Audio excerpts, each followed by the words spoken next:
Welcome to healthy food kitchen. நம்ம இன்றைக்கி வந்து மெதுவடை செய்ய போகிறோம். அதுக்கு உளுந்தை வந்து நான் 1.5 மணி நேரம் ஊற வச்சு வச்சுருக்கேன். ஒரு பச்சை மிளகா போட்டிருக்கேன் அரைக்கிறதுக்கு. அதோட ஒரு 10 அல்லது 15 மிளகு போட்டுக்கோங்க.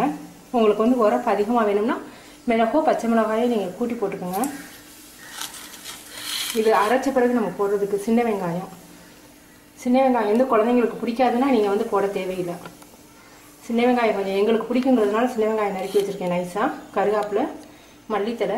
இது வந்து ரவை 1 கப் நான் எடுத்திருக்கேன். உளுந்து 1 கப்புக்கு 3 ஸ்பூன் ரவை எடுத்திருக்கேன். ரவை எதுக்காக போடுறோம்னா நல்லா மொறுமொறுன்னு இருக்கும், நல்லா கிறிஸ்பியாக இருக்கும் வடை. அதுக்காக ரவை போடுறோம். உப்பு தேவையான அளவுக்கு போட்டுக்கோங்க.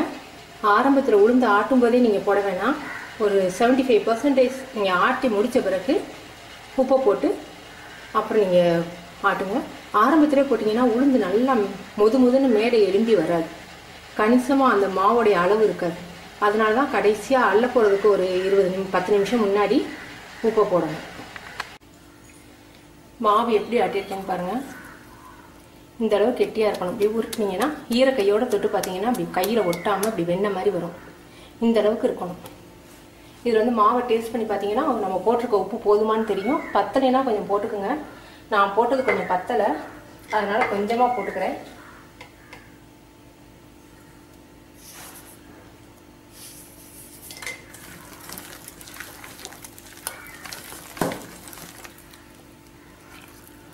இதில் இப்போ ரவை போடுறேன். வெங்காயத்தை வந்து நைஸாக நறுக்கிக்கணும். நறுக்கி பெசரி விட்டாதான் இந்த மாதிரி உதிரியாக வரும். நீங்கள் அப்படி நறுக்கினபடி போட்டிங்கன்னா கட்டி கட்டியாக இருக்கும். அந்த ஒரு இடத்துல மட்டும் வெங்காயம் கட்டி கட்டியாக இருக்கும். நான் சொன்ன அளவு வந்து ஒரு கப்புக்கு 12 வடைங்கிறது ஹோட்டல் வடை மாதிரி 12 வடை வரும். கிரைண்டரில் போட்டால் தான் இந்த அளவு கரெக்டான 12 வடை வரும். மிக்சியில் போட்டிங்கன்னா இந்த மாதிரி மாவு வந்து இப்படி நல்லா வெண்ணெய் மாதிரி இருக்காது, கொஞ்சம் ஹார்டாக இருக்கும். கொஞ்சம் கிரைண்டர் வடையை காட்டிலும் மிக்சியில் போடுற வடை வந்து மிக்சியில் அரைக்கிறது வந்து கொஞ்சம் ஹார்டாக இருக்கும். நீங்கள் ரெண்டுலேயும் ஒவ்வொரு தடவை போட்டு பாருங்கள், உங்களுக்கு டிஃப்ரென்ஸ் தெரியும். இப்போ மாவு ரெடி ஆகிடுச்சு, நம்ம வடை போடலாம். இந்த மாதிரி ஒரு பாத்திரத்தில் தண்ணி வச்சுக்கோங்க. கையை ஈரம் பண்ணிக்கினா தான் உங்களுக்கு வந்து மாவு இப்படி ஒட்டாமல் வரும். பிளாஸ்டிக் பேப்பர் அல்லது வாழை இலை அதில் வந்து இந்த மாதிரி வச்சு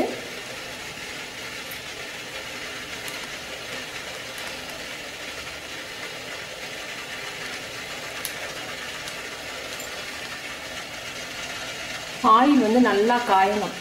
நல்லா காயாட்டி இது என்ன ஆகும், வடை வந்து ஒட்டிக்கின்றோம். பாத்திரத்தில் ஒட்டிக்கின்றுச்சுன்னா ஒவ்வொரு தடவையும் நீங்கள் வந்து அதை குத்தி விட்டு எடுக்கணும். வடை போட்ட உடனே நல்லா புஷ்ஷுன்னு எழும்பி வரணும்.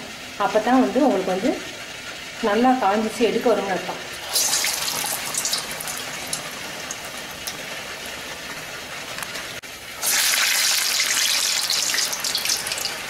எண்ணெய் முத தடவை மட்டும் நல்லா காஞ்ச பிறகு போடுங்க. அதுக்கப்புறம் எண்ணெயை குறைச்சிக்கோங்க, சிம்மில் வச்சுக்கோங்க. ஏன்னா ரொம்ப எண்ணெய் காஞ்சிச்சுன்னா வெளியில் நல்லா வெந்திருக்கும், உள்ள மாவாக இருக்கும்.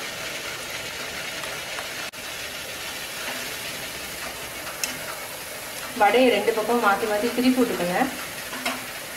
வடை எண்ணெயை குடிக்குதுன்னா அதுக்கு காரணம் வந்து மாவு தண்ணியாக இருந்துச்சுன்னா எண்ணெயை குடிக்கும். அப்படி தண்ணியாக இருந்துச்சுன்னா ரவையை வந்து இன்னும் 2 ஸ்பூன் கூட போட்டுக்கோங்க. ரவை போடுறதுனால ஒன்றும் வடை ஹார்டாக ஆகாது, நல்லா கிறிஸ்பியாக நல்லா இருக்கும்.